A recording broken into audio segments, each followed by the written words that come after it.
Welcome to the Tech Egg. Don't get scrambled. Enjoy the video. In this video, I will explain how to replace a Lexus key fob. First, understand that a new key fob isn't just a simple swap. It requires specialized programming to communicate with your car. It's highly recommended to obtain a genuine Lexus key fob directly from a dealership to ensure proper function and compatibility with your vehicle's security system.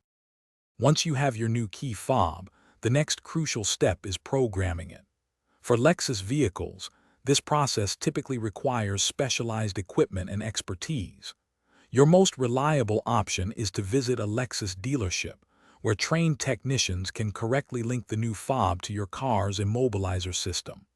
Some specialized automotive locksmiths might also offer this service. When you go to the dealership, remember to bring your vehicle and all existing working key fobs. This allows them to program all keys simultaneously, ensuring everything functions correctly. The programming process itself is usually quite efficient, often completed within 30 to 60 minutes.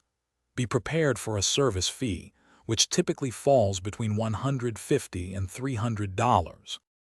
Before purchasing, always confirm the new key fob's part number is correct for your specific Lexus model. After programming, take time to test all buttons and features, including remote start if applicable, to ensure everything works perfectly. Sometimes, a non-working fob just needs a new battery, so check that first before investing in a full replacement. Thanks for watching. Consider subscribing if I helped unscramble your problems.